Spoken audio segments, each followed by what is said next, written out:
Иман сабагы. Сабактын телевизиондук ыкмасын иштеп чыгаргандар. Койгон режиссеру жана оператору Эгнар Оразалиев. Монтаждын режиссеру жана технологиялык бөлүм Мурат Токтогазиевдики.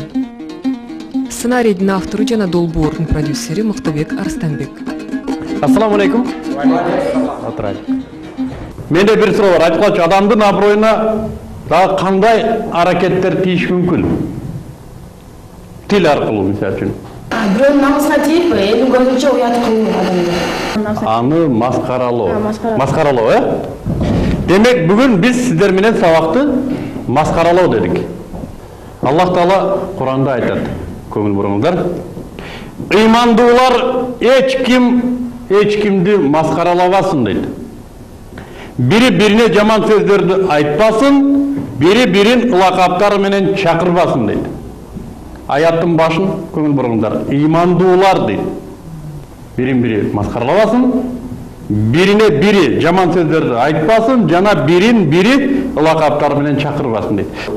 Маскара деп демек кимдир бирөөнүн кемчилигин, анын жетишпегендигин, же бизден өзгөчөлөнгөн кайсыдыр бир өзгөчөлүгүн элдин көзүнчө уят кылып, мазактап айтканды маскара дейт экенбиз. Маскаралоонун түрлөрүн карап көрөлү. Кимдир бирөөнүн физиологиялык кемчиликтерин белгилөө. Айталы, мисалы үчүн, кимдир бирөө бутун сылтып басат дейли да, чолок же төкөр деп коелу, физиологиялык жетишпестик. Аны элдин көзүнчө, эй, төкөр десең, бул эмне? Маскаралоо. Анын артынан алдагы төкөрдү карагылачы десең, бул эмне? Кетиги төкөрдү айтып кой, же болбосо муну айтып кой. Бул эмнеге маскара деп атабыз? Эгер бул сөз ага жетсе, ага жакпашы мүмкүн. Чынбы? Кимге эле жаксын кемчилигин айтып атса. Кемчилигин жөн гана айтпастан, ал өзү атайлап чолок болгусу келген жок да. Чынбы? Бул физиологиялык жетишпестик. Ошондой эле бир сокур деп коелук. Көзү азиз адамды. Эй, сокур. Же сен сокурсуңбу? Мен могу сокур турбайбы? Деп маскаралоо, анын кемчилигин белгилөө, анын аброюна тоо кетирүү. Виктор Гюгонун бир чыгармасы бар. Кыргызчасы күлгөн адам дейт да, орусчасы человек, который смеется. Мына ошондо орто кылымдардагы Европадагы адамдардын психологиясында кайсыдыр бир мунжулукту берген да Виктор Гюго. Жаш балдарды атайлап кичинесинен бочкаларга отургузуп, бочканын ичинде күнү-түн отурат. 5-6 жылга чейин жаш бала, чоңойгонго чейин. Тамак бере берет, аябай семиртирет. Эмне үчүн? Ошол бала бочканын формасын кийип калыш үчүн. Кимдир бирөөлөрдү атайлап мөөрөлөрүн тилип, мисалы ошол китептин каарманын да, мөөрүнүн оозун тилип, күлгөн адамга окшоштурат. Ал ыйлап атса да күлүп атканга окшоп көрүнөт. Мына ошол уродторду, мунжуларды өздөрү адамдар жасайт дагы, элге алып чыгып көрсөтүп, элди күлдүрүп, элден акча жыйнайт. Кимдир бирөөнүн мунжулугуна күлүп, кимдир бирөөнүн мунжулугуна ашкаралап, маскаралап, ошонун артынан тамак кылган адамдар орто кылымдагы элдин психологиясынын бир өзгөчөлүгү да. Эми азыр Кудайга шүгүр, орто кылым эмес, андан бери канча кылымдар өттү. Биз азыркы заманда да кимдир бирөөнүн физиологиялык жетишпегендигине күлсөк, демек биз орто кылымдан өткөн. Артта калган адам болобуз да. Анын үстүнө физиологиялык жетишпегендик бул бактысыздык. Чынбы? Ким эле буту төкөр болушун кааласын, ким эле көзү сокур болушун кааласын. Биз аны каалабайбыз. Бирок бизге берилген илдет ошондой экен, арабыздан кимдир бирөөбүз мына ошол жетишпегендиги болгондугу үчүн ал бактысыз болушу мүмкүн. Биз анын бактысыздыгына күлгөндүгүбүз, бул биздин адап-тизигибиз. Пайгамбар айтат, бирөөнүн бактысыздыгына күлгөндөргө Аллах Таала өздөрүнө бактысыздык берип коюшу мүмкүн дейт. Да бир сөз бар. Күлбө, күлгөнгө күлө жетесиң дейт. Уктуңар беле? Каяктан билесиң? Сен бир күн күлүп атып, сен да бир күн ошондой болуп каласың. Демек, физиологиялык жетишпегендикти маскаралоо. Бул дагы ыймандуулардын аракети эмес. Кийинкиси. Кимдир бирөөнүн акыл өз дараметинин төмөндүгүн келекелөө. Биздин коомдо бар, дебилалар бар, шизофрениктер бар, физиологиялық жақтан чындап эле жетишпегендер бар дейм. Чынбы? Өзгөчө үйлөрдө кармалгандар бар, клиникаларда кармалгандар бар. Алардын дагы акыл эс жактан мунжулугун ашкере кылып күлүү бул да адептен эмес. Ошондой эле адептен эмес, соо адамдарды дагы аларга теңеп күлүү. Омей мына жинди го? А бул жинди эмес. Мен силерди күлдүрүшүн айтып атам. Омей мына жинди го деп атам. Силер күлөсүңөр. Туурабы? Туура эмес албетте. Келесоо? Бул келесоо эмес албетте. Бирок мен силерди күлдүрүү үчүн же өзүмдүн артыкчылыгымды билдирүү үчүн муну келекелеп айтып атам. Туурабы бул? Албетте туура эмес. Сен акмаксың, сен көкмейсиң дегендер канча? Демек кимдир бирөөнүн психикалык өзгөчөлүктөрүн, жетишпегендик кемчиликтерин айгинелеп жана соолордага теңегендик дагы адептен эмес дейт. Келерки бир категория кимдир бирөөнүн өтмүшүндөгү каталарын маскаралоо. Бардыгыбыз пендебиз, бардыгыбыз ката кетиребиз. Билип билбей ката кетет. Биздин ката кетиргенибизге кимдир бирөө күбө болуп калса, ал бир убакыт өткөндөн кийин биздин ошол катабызды элге алып чыгып күлдүрсө, бул да маскаралоо болуп эсептелет. Мисалы мен бирөөгө туура эмес мамиле кылып койдум да. Аны силер көрдүңөр. Мен туура эмес кылган мамилем балким күлкү келе тургандык мааниси бардыр. А силер аны менин артымдан бирөөлөргө айтып атасыңар, агай мындай деди, карабайсыңбы эми, ошо кантип болсун деп күлүп атасыңар. Ошо туурабы?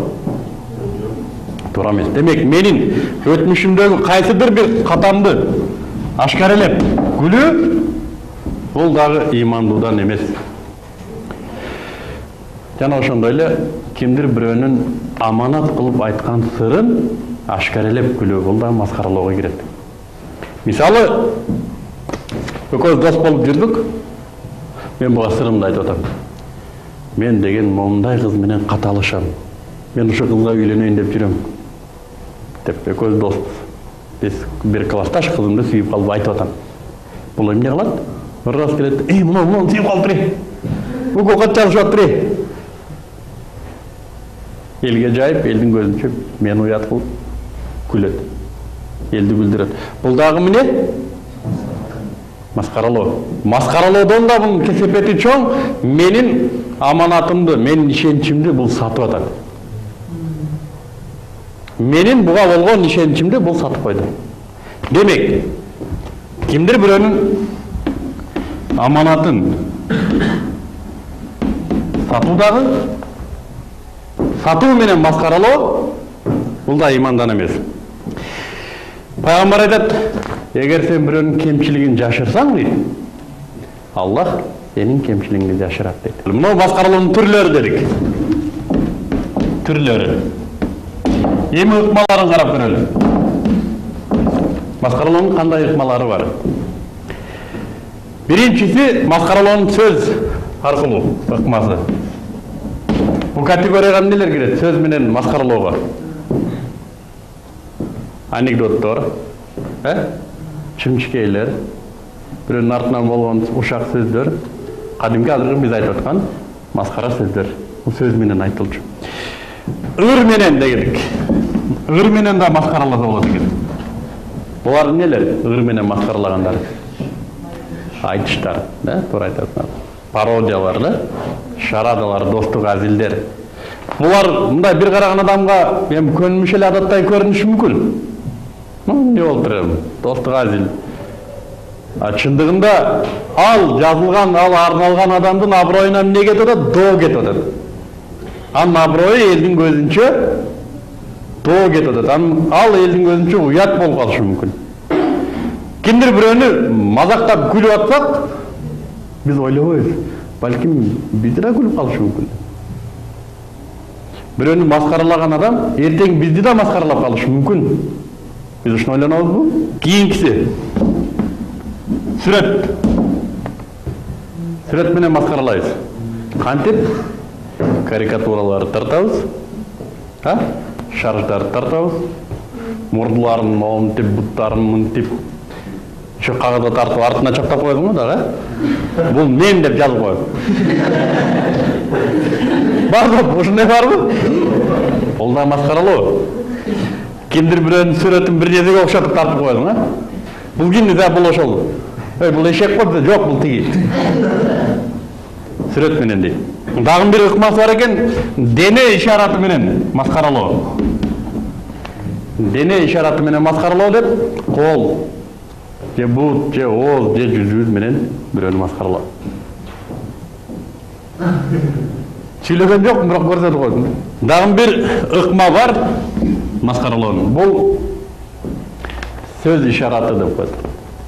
Орусча намек дейт. Эми өзүңөр билесиңер бул кандай адам экен деп коет. Ооба билебиз. Биз дароо эле эмнени ойлойбуз? Анын жетишпеген жагын ойлойбуз.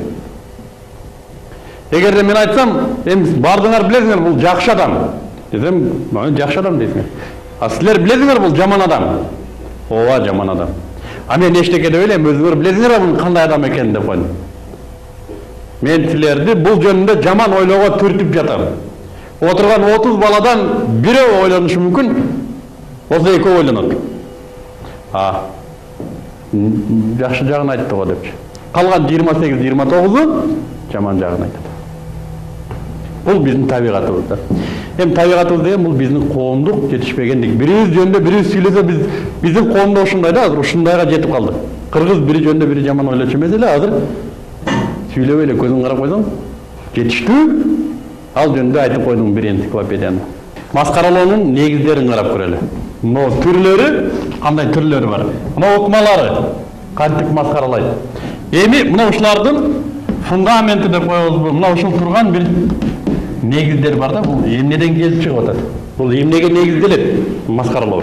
Шуну карап көрөлү. Биринчиден, маскараланып жаткан адамды маскаралаган адам тоотпогондугунан. Мени ичиңиздерден кимиңиздер маскаралайсыздар? Мени тоотпогон адам гана маскаралайт. Мени тоотпогон. Ичиңерде бир Куртойдун баласы болсо, мен атам айтып турмун, тындырып коем деген. Же болсо бир такыр эле бир тарбия көрбөгөн бала болсо, мен адам ордунда көрбөй, мени тоотпой, мени маскаралашы мүмкүн. Демек, биринчи негиз тоотпостук дедик. Экинчи негизчи коомдук норма деп коелу. Коомдук нормага айлануудан. Дагы теке берчилик дейбиз. Өзүн көрсөткүсү келгенди. Дагы маскараланып жаткан адамдын өзүнүн өзгөчөлүгү деп коелу. Өзүнүн өзгөчөлүгү. Дагы жек көрүү. Жетеби ушунча негиз? Мына ушунун бардыгы текеберчиликтен келип чыгат экен. Текеберчилик деген арабтын кабир, чоң деген сөздөн келип чыккан. Такабир дейт. Чоңдук, өзүн чоң сезүү. Өзүн башкалардан өзгөчө сезүү. Эч кимден коркпогондук, эч кимди тоотпогондук. Демек, Куранда айтат, сен де жер жүзүндө кекирейип жүрбө дейт. Аллах кекирейип жүргөндөрдү жаман көрөт дейт. Текебер адамдар кимдер? Кекирейгендер. Кекирейгенди билесиңер да? А текеберчилик каяктан келип чыгат дейт. Текеберчилик каяктан келип чыгат дегенге жооп пайгамбардын бир хадиси бар. Текеберчилик эмне дегенде пайгамбар айтат, текеберчилик бул жек көрүү дейт. Текеберчилик кимде болот? Жек көргөн адамда болот. Мен элди жек көрсөм, элди жаман көрсөм, мен элге текебер мамиле кылам. Элди тоотпойм, көзүмө илбейм, элдин үстүнөн мазактап сүйлөйм, элдин кемчилигин ашкера кылам, сахнага чыгып алып, куудулданып. Элди жакшы көрсөм, мен элди маскаралаймбы? Кантип мен өз элимди мазактайм? Кантип мен өз элимдин үстүнөн күлөйм? Демек мен элди жаман көргөндүгүм үчүн. Балки мен аны сезбейттирмин, элди жаман көргөнүмдү. Балки майбанчы эле жүргөндүрмүн, артисттенип. Чындыгында элин сүйгөн адам аны маскаралабайт. Аны күлбөйт үстүнөн. Ошондой эле жөнөкөй адамдын дагы мен силерди жек көрсөм гана сенин үстүңөн текеберчилик кылып, сени мазактайт. Эгер жек көрбөсөм эмнеге мен антем? Эмнеге мен сенин аброюңа доо кетирем? Демек, мунун бардыгы келип жек көрүүгө токтойт экен. Пайгамбардын көзү өтүп кеткенден кийин кайсыдыр бир сахаба имамдыкка өтөт да. Имамдыкка дегени намазда бирөө имам болот. Намаздын башкаруучусу болот. Имамдыкка өтөт, имам болуп намаз окулат. Намаз бүткөндөн кийин ошол сахаба айтат: "Мен экинчи өмүрүмдө имамдыкка өтпөйм" дейт. Мен экинчи имамдыкка өтпөйм деп убада берет элдин көзүнчө. Эмнеге дейсиңер? Деп алайды. Мен намазда турганымда дейт. Мага ой келди дейт. Мен булардан жакшы болгондугум үчүн имамдыкка өттүм деген ой келди мага дейт. Түшүнүп атасыңарбы? Мен булардан жакшы болгондугум үчүн гана мен ушака имамдыкка өттүм деген ой келди. Жана мына ушундай ой мага адат болуп калбастыгы үчүн, мен булардан жакшымын деген ой мага сиңип калбас үчүн мен экинчи имамдыкка өтпөйм дейт. Түшүнүңөрбү? Демек, муну менен айта турган сөз, бу жерден ала турган сабак, биз өзүбүздү бирөөдөн өйдө сезбөөнүн дагы усулу бар. Биз өзүбүздү токтотсок болот. Мен эмнем менен мындан артыкмын? Бардыгыбыз эле тең. Мунун өзүнүн тагдыры бар, менин өзүмдүн тагдырым бар экен. Мына мунун бардыгы эмнеден келип чыгып атат? Ошо ичи күйдүлүктөн да, чынбы? Бирөөнү көрө албай, бирөөгө ичин күйүп, мына ошону жактырбай, аны басмырлап, тебелеп, элдин көзүнчө аброюн доо кетирүү үчүн маскаралап атасың да. Ичи күйдүлүктү дарылоонун жолун биз айттык. Дарылоонун жолу өзүңдүн ким экениңди бил. Андан артыкчылык, кемчилигиң жок экендигин бил. Жана бирөөнүн үстүнөн өзүңдү чоң сезүү бул күнөө экендигин бил. Бул сага сиңип кала турган болсо, сен текебер болуп каларыңды бил. Текебер болуп калсаң, келип момундай азапка туш болоруңду бил. Демек, маскаралоо биз айттык тилдин дагы бир кесепеттеринен. Маскаралоо менен биз өзүбүздү чоң күнөөгө батырабыз акыретте, и бул жашоодо дагы маскарапоз атка конобуз. Кыргызда маскарапоз деп коет, билесиңерби? Маскарапозду жаман көрөт. Эмне маскарапоз болуп атасың? Маасырлар барбы? Эгер жок болсо, анда бүгүнкү сабакты бүтүрүү менен сиздерге тапшырма. Бизден укканыңыздарды үй бүлөңүздөргө, ата-энеңиздерге, айлана чөйрөңүздөргө. Кимдир бирөөнүн аброюн бирөө маскаралап төгүп аткан болсо, барып колунан кармап, сен антпегим туура эмес кылып атасың деп айткыла, менин аманатым ушул сиздерге. Коркпоңуздар, себеби чындык сиздер тарапта болот. Анда коштошайлы. Ассаламу алейкум.